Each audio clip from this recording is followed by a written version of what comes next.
Hello everyone, आज देखेंगे अपन chapter number 3 genetics. देखिएगा, फर्स्ट बात करें अपन जेनेटिक्स की कि जेनेटिक्स होती क्या है। तो जेनेटिक्स क्या है? ये बायोलॉजी की एक ब्रांच है जिसमें हेरिडिटी और वेरिएशंस की स्टडी की जाती है। किसे बोलेंगे?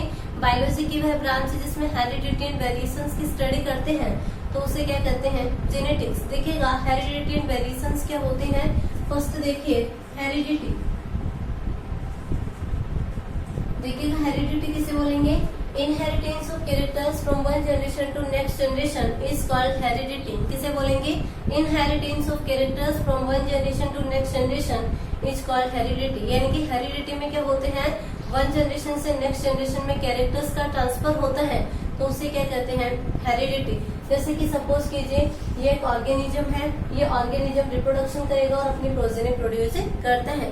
तो इस ऑर्गेनिज्म के द्वारा क्या होते हैं? अपने कैरेक्टर जो है वो किस में ट्रांसफर करता है? ये अपने कैरेक्टर अपनी प्रोजेनी में। तो यहाँ पे क्या हो रहा है? कैरेक्टर का ट्रांसफर, ठीक है, वन जनरेशन से नेक्स्ट जनरेशन में। तो इसे क्या कहते हैं? हेरिडिटी। हेरिडिटी वर्ड जो है फर्स्टली किसने दिया था? स्पेंसर ने। किसने दिया था? स्पेंसर ने, ठीक है। नेक्स्ट बात करें अपन सेकेंड वेरिएशंस की। देखिएगा, वेरिएशंस किसे बोलेंगे? कि एक ही पेरेंट्स की जो प्रोजेनी होती है, जैसे कि एक पेरेंट की दो प्रोजेनी है, इन दोनों प्रोजेनी की कैरेक्टर्स को अपन कंपेयर करते हैं तो उनके कैरेक्टर क्या होते हैं? एक दूसरे से डिफरेंट होते हैं। इन डिफरेंसेस को ये क्या कहते हैं? वेरिएशंस। किसे बोलेंगे? एक पेरेंट की जो प्रोजेनी होती है उनकी कैरेक्टर जो होते हैं डिफरेंट होते हैं, तो इसे क्या कहते हैं? वेरिएशंस। जैसे ये ऑर्गेनिज्म है, इस ऑर्गेनिज्म की दो प्रोजेनी है, ठीक है, ये दोनों प्रोजेनी है, इन दोनों प्रोजेनी के कैरेक्टर को कंपेयर करेंगे तो इनके कैरेक्टर क्या होते हैं? डिफरेंट होते हैं, कैरेक्टर में डिफरेंस होता है। इन डिफरेंसेस को क्या कहा जाता है? वेरिएशंस। अब देखिएगा, वेरिएशंस जो है क्यों कोश होती है इंडिविजुअल्स में? इसके पीछे रीजन होता है क्रॉसिंग ओवर। क्या है? Crossing over.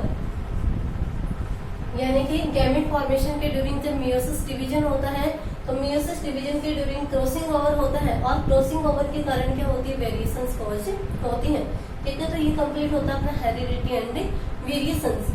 नेक्स्ट बात करें अपन जेनेटिक्स जो टर्म है वो सबसे पहले किसने दिया था? बेटसन ने। किसने दिया था? बेटसन ने। याद रखना, जेनेटिक्स वर्ड जो है फर्स्टली किसने दिया था? बेटसन ने। जेनेटिक्स जो है एक ग्रीक वर्ड जीन से डराइव हुआ है। किससे डराइव हुआ है? जीन से डराइव हुआ है। नेक्स्ट अपन बात करें फादर ऑफ जेनेटिक्स की, तो फादर ऑफ जेनेटिक्स कौन है? Gregor Johan Mendel. कौन है? ग्रेगर जोहान मेंडल, ठीक है। यह कौन है? Father of genetics. नेक्स्ट अपन बात करें यहाँ पे मेंडलिज्म। देखिएगा, मेंडलिज्म क्या है?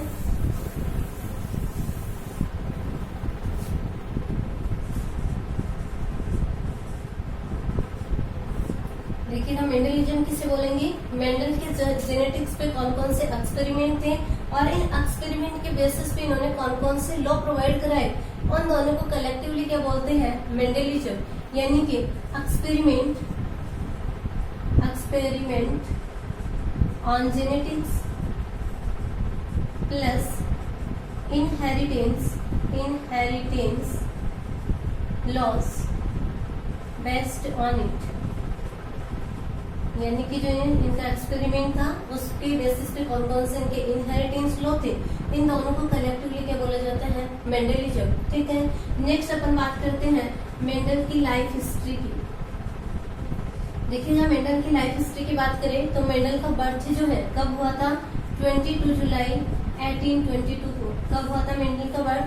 22 जुलाई 1822 को, ठीक है। नेक्स्ट अपन मेंडल के वर्क की बात करें तो मेंडल का वर्क जो था वो किस पे था? गार्डन पी पे। किस पे वर्क किया इन्होंने? गार्डन पी पे। गार्डन पी जो है इसका साइंटिफिक नेम क्या है? पाइसम सटाइवर। क्या है? पाइसम सटाइवर, ठीक है। नाम लिखते टाइम में ध्यान रखना कि जो पी है ये क्या होगा? कैपिटल लेटर होगा, एस क्या होगा? स्मॉल होगा, क्योंकि पाइसम जो है वो किसको डिनोट करते हैं? इसके जीनस को। जीनस का फर्स्ट लेटर जो है वो कैपिटल लिखते हैं, और एस जो है ये सटाइवम जो है वो किसको डिनोट कर रहा है? स्पीसीज को। इसमें सटाइवम का एस जो है वो किस लेटर में लिखा जाएगा? स्मॉल लेटर में, ठीक है। साथ ही इसको क्या किया जाता है? सेपरेटली अंडरलाइन भी करते हैं। तो साइंटिफिक नेम बोल सकते हैं कि गार्डन पी जो है इसका साइंटिफिक नेम क्या है? पाइसम सटाइवम, ठीक है। तो इनका वर्क हो गया गार्डन पी पे। कितने ईयर तक इन्होंने वर्क किया? 7 ईयर तक। 7 इयर्स तक इन्होंने वर्क किया 1856 टू 1863 तक। ठीक है। इस ड्यूरिंग इनका जो गार्डन पी पे वर्क था या जो एक्सपेरिमेंट थे वो इन्होंने एक रिसर्च पेपर के फॉर्म में दिए। किसको? Brunn society of natural history, Brunn society of natural history, ठीक है। बाद में इनके जो ये एक्सपेरिमेंट थे या जो ये इनका वर्क है वो एक मैगजीन में पब्लिश हुआ जिसका टाइटल था experiment on plant hybridisation, experiment on plant hybridisation. Next अपन बात करें मेंडल की डेथ की, तो मेंडल की डेथ जो है वो कब हुई थी? 6 जनवरी 1884 को, ठीक है। तो ये हो जाएगी इनकी लाइफ हिस्ट्री। बर्थ याद रखो 22 जुलाई 1822 को। किस पे वर्क किया था? गार्डन पी यानी कि पाइसम सटाइव पे 7 ईयर्स तक 1856 टू 1863 तक जो वर्क था वो जो एक रिसर्च पेपर के फॉर्म में दिए इसको ब्रून सोसाइटी ऑफ नेचुरल हिस्ट्री को, जो कि एनुअल मैगजीन में पब्लिश हुआ जिसका टाइटल क्या था? Experiment on plant hybridization. और मेंडल की डेथ जो है वो कब हुई? 6 जनवरी 1884 को। नेक्स्ट अपन बात करते हैं कि मेंडल ने अपने एक्सपेरिमेंट के लिए गार्डन पी या जो पाइसम सटाइवा में इसको सेलेक्ट क्यों किया? इसके पीछे क्या रीजन थे? तो देखिए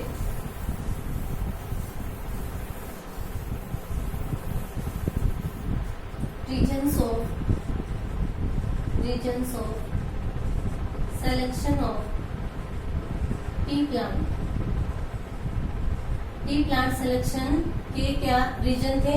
तो देखिएगा फर्स्ट रीजन जो है वो क्या है कि पी प्लांट जो है ये कैसा है? Annual plant. देखिए इसको देखने से पहले देखिए मेंडल जो था इसने ऐसे कोई रीजन को मेंशन नहीं किया था कि इस रीजन की वजह से पी प्लांट को सेलेक्ट किया गया है, लेकिन कुछ साइंटिस्ट की अजम्पशंस है कि फॉलोइंग रीजन की वजह से क्या किया गया? पी प्लांट को सेलेक्ट किया गया। अब देखिए क्या मानना है साइंटिस्ट का। फर्स्ट इन्होंने बोला कि पी प्लांट जो है कैसा था? एनुअल प्लांट था, ठीक है। यानी कि इसका लाइफ साइकिल जो शॉर्ट ड्यूरेशन का होता है, इसलिए अपन एनुअल प्लांट होने की वजह से शॉर्ट ड्यूरेशन में इसकी मैनी जनरेशन की स्टडी कर सकते हैं। फर्स्ट रीजन क्या माना कि पी प्लांट जो है एक एनुअल प्लांट है, यानी कि शॉर्ट ड्यूरेशन में इसकी मैनी जनरेशन की स्टडी कर सकते हैं। सेकेंड रीजन जो था वो क्या था कि पी प्लांट जो है ये बाइसेक्सुअल फ्लावर को प्रोड्यूस करते हैं। फ्लावर कैसे होते हैं इसके? बाइसेक्सुअल होते हैं, बाइसेक्सुअल फ्लावर, ठीक है। बाइसेक्सुअल फ्लावर कौन से होते हैं? यानी कि ऐसा फ्लावर, एक सिंगल फ्लावर जिसमें मेल और फीमेल दोनों रिप्रोडक्टिव ऑर्गन प्रेजेंट होते हैं, तो उसे क्या कहते हैं? Bisexual flower. मेल और फीमेल दोनों रिप्रोडक्टिव ऑर्गन एक ही फ्लावर में प्रेजेंट होने की वजह से यहाँ पे क्या पॉसिबल है? Self pollination. क्या पॉसिबल है यहाँ पे? Self pollination. सेल्फ पोलिनेशन क्या होता है कि एक ही फ्लावर में प्रेजेंट मेल और फीमेल दोनों एक ही फ्लावर में है, तो यहाँ पे क्या होता है कि मेल जो होता है अपने पोलन ग्रेन जो होता है वो सेल्फ की स्टिग्मा पे लैंड करता है, यानी कि पोलन ग्रेन को क्या करता है? स्टिग्मा पे लैंड करेगा, यानी कि वहाँ पे पॉलिनेशन होगा। तो इस पॉलिनेशन को क्या बोलते हैं? Self pollination. और सेल्फ पॉलिनेशन होने के कारण अपन प्योर होमोजाइगस लाइन को ऑब्टेन कर सकते हैं। तो सेकंड रीजन क्या बताया इन्होंने कि बाइसेक्सुअल फ्लावर प्रेजेंट होते हैं जिससे सेल्फ पॉलिनेशन हो सकता है यहाँ पे, और सेल्फ पॉलिनेशन के कारण प्योर होमोजाइगस लाइन को ऑब्टेन कर सकते हैं। थर्ड क्या है कि अपन यहाँ पे क्रॉस पॉलिनेशन भी करवा सकते हैं। क्रॉस पॉलिनेशन क्या होगा कि किसी दूसरे प्लांट के फ्लावर के पोलन ग्रेन जो होंगे वो इस फ्लावर के स्टिग्मा पे लैंड कराए जाएंगे, तो इसे क्या बोलते हैं? Cross pollination. क्रॉस पॉलिनेशन जो है किसकी हेल्प से करवाया जाता है? एमेस्कुलेशन। किसकी हेल्प से करवाते हैं? एमेस्कुलेशन। देखिएगा एमेस्कुलेशन किसे बोलते हैं पहले से समझिए। ये फ्लावर कैसा है? बाइसेक्सुअल फ्लावर है, यानी कि मेल रिप्रोडक्टिव ऑर्गन और फीमेल रिप्रोडक्टिव ऑर्गन दोनों एक ही फ्लावर में प्रेजेंट है। इस बाइसेक्सुअल फ्लावर से यदि पर एंथर को यानी कि मेल रिप्रोडक्टिव ऑर्गन को अलग कर दे तो इस प्रोसेस को क्या कहा जाता है? एमेस्कुलेशन। किसे बोलेंगे? बाइसेक्सुअल फ्लावर से एंथर के रिमूवल की जो प्रोसेस होती है उस प्रोसेस को क्या कहा जाता है? एमेस्कुलेशन। ठीक है। तो बाइसेक्सुअल फ्लावर से यदि पर एंथर को रिमूव कर देंगे तो अब क्या होगा कि जो बाइसेक्सुअल फ्लावर की फीमेल रिप्रोडक्टिव ऑर्गन जो कि स्टिग्मा है, स्टिग्मा पे क्या करते हैं? किसी दूसरे फ्लावर के पोलन ग्रेन जो होते हैं यहाँ पे लैंड कराए जाते हैं, और दूसरे फ्लावर के पोलन ग्रेन से यहाँ पे पॉलिनेशन होता है। तो इस पॉलिनेशन को क्या बोलते हैं? Cross pollination. तो देखिएगा जो पी प्लांट है इसमें यदि क्रॉस पॉलिनेशन की नीड है तो अपन एमेस्कुलेशन के थ्रू क्रॉस पॉलिनेशन भी करवा सकते हैं। फोर्थ रीजन जो था वो क्या था कि जो पी प्लांट है इसमें क्या है, many pairs of contrasting character present होते हैं। क्या है, many pairs of contrasting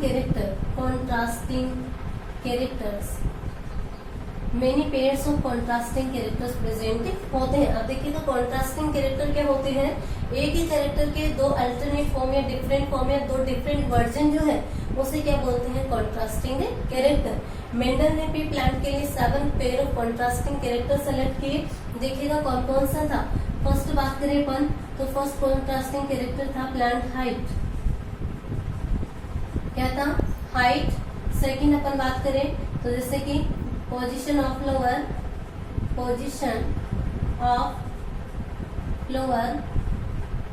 third है कलर ऑफ फ्लावर, फोर्थ है शेप ऑफ पॉड, फिफ्थ है कलर ऑफ पॉड, सिक्स है शेप ऑफ सीड, और 7 है कलर ऑफ सीड। कितने कैरेक्टर लिए थे मेंडल ने, 7 पेयर ऑफ कॉन्ट्रास्टिंग कैरेक्टर। याद रखना किस से रिलेटेड थे, फर्स्ट था प्लांट हाइट, सेकंड है position of flower, colour of flower, shape of pod, colour of pod, shape of seed और कलर ऑफ सीड। ठीक है, देखिएगा हाइट के लिए इन्होंने क्या कैरेक्टर लिया, टॉल एंड ड्वार्फ। ये क्या है, डोमिनेंट कैरेक्टर थे और ये थे रिसेसिव। ठीक है, तो देखिए ना हाइट के लिए कॉन्ट्रास्टिंग कैरेक्टर, एक तो है कैरेक्टर किसका है, टॉल का, दूसरा किसका है, ड्वार्फ का। पोजीशन ऑफ फ्लावर जो है axial and terminal. Flower position कैसी है, एक्सियल और टर्मिनल। नेक्स्ट बात करें अपन कलर ऑफ फ्लावर की, तो कलर ऑफ फ्लावर कैसा है, वायलेट एंड वाइट। ठीक है, नेक्स्ट अपन बात करें शेप ऑफ पॉड, तो शेप ऑफ पॉड कैसी है, इन्फ्लेटेड और कॉन्स्ट्रिक्टिव। ठीक है, नेक्स्ट अपन बात करें कलर ऑफ पॉड, तो कलर ऑफ पॉड कैसा है, ग्रीन एंड येलो। कैसा है, green and yellow. Shape of seed की बात करें तो शेप ऑफ सीड क्या है, राउंडेड एंड रिंकल। ठीक है, कलर ऑफ सीड की बात करें तो कलर ऑफ सीड है येलो एंड ग्रीन। ठीक है, तो ये थे इनके 7 pair of contrasting character. Height के लिए tall and dwarf, position of flower axial terminal, colour of flower violet and white, shape of pod inflated and constricted, colour of pod green and yellow, shape of seed rounded and wrinkle और colour of seed yellow and green. ठीक है, easily आप याद कर सकते हो। First character याद रखो हाइट के लिए, 2 फ्लावर के लिए थे, 2 पॉड के लिए और 2 सीड के लिए। टोटल कितने लिए थे इन्होंने, 7 पेयर ऑफ कॉन्ट्रास्टिंग कैरेक्टर। ठीक है, नेक्स्ट आगे बढ़ते हैं अपन कि मेंडल को सक्सेस क्यों मिली, तो सक्सेस के पीछे रीजन क्या थे, तो देखिएगा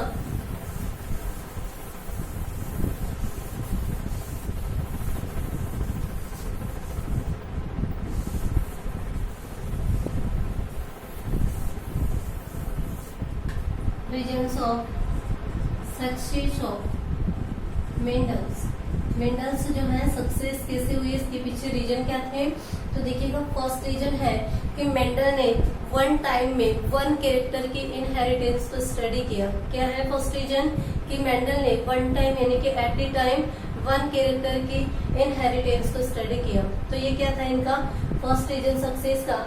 सेकेंड रीजन की अपन बात करें तो सेकेंड रीजन क्या था कि मेंडल को एक्सपेरिमेंट से जो भी डाटा कलेक्ट किए मेंडल ने उन सबका केयरफुली स्टेटिस्टिकल एनालिसिस किया। तो वो क्या है इसका सेकेंड रीजन। और थर्ड रीजन क्या था, सिलेक्शन ऑफ पी प्लांट। ठीक है, 3 ही रीजन है इसके। फर्स्ट क्या बोला कि मेंडल ने 1 टाइम में 1 कैरेक्टर के इनहेरिटेंस को स्टडी किया। सेकेंड क्या है कि एक्सपेरिमेंट से रिलेटेड जो ऑल डेटा थे इनका केयरफुली स्टेटिस्टिकल एनालिसिस किया। और थर्ड रीजन क्या है, सिलेक्शन ऑफ पी प्लांट। तो इन 3 रीजन की वजह से मेंडल को सक्सेस मिली। नेक्स्ट अपन बात करते हैं रीडिस्कवरी ऑफ मेंडल्स लॉ या रीडिस्कवरी ऑफ मेंडल्स लॉ। देखिएगा 1900 में यानी 1900 में मेंडल्स के लॉ को रिडिस्कवर किया गया। किसने किया था? 3 साइंटिस्ट थे। कौन कौन से थे? देखिएगा, हॉलैंड से ह्यूगो डिवेरिज, ठीक है। जर्मनी से कार्ल कॉरेंस, एंड ऑस्ट्रिया से इरिक वॉन शेरमर, ठीक है। तीनों साइंटिस्ट के नाम याद रखना। हॉलैंड से ह्यूगो डिवेरिज, जर्मनी से कार्ल कॉरेंस और ऑस्ट्रिया से इरिक वॉन शेरमर। तीनों साइंटिस्ट जो है सेपरेटली वर्क कर रहे थे। तीनों को मेंडल के अकॉर्डिंग ही रिजल्ट मिला और बाद में क्या है कि मेंडल के जो रूल थे उनको मान्यता मिली। पहले जो है मेंडल्स के लॉ को एक्सेप्ट नहीं किया गया था। इस रीडिस्कवरी के बाद भी मेंडल्स लॉ को एक्सेप्ट किया गया। तो कौन कौन से साइंटिस्ट थे? Hugo de Vries, Carl Correns and Erich von Tschermak. Hugo de Vries ने अपना एक्सपेरिमेंट जो है कौन से प्लांट पे किया था? इवनिंग प्राइमरोज पे इन्होंने अपना एक्सपेरिमेंट किया। कार्ल कॉरेंस ने अपना एक्सपेरिमेंट जो है वो किस पे किया था? मेज पे। किस पे किया था? मेज पे। और इरिक वॉन शेरमर ने फ्लावरिंग प्लांट्स पे अपना एक्सपेरिमेंट किया, ठीक है। तो अपना ये इतना कंप्लीट होता है। Thank you.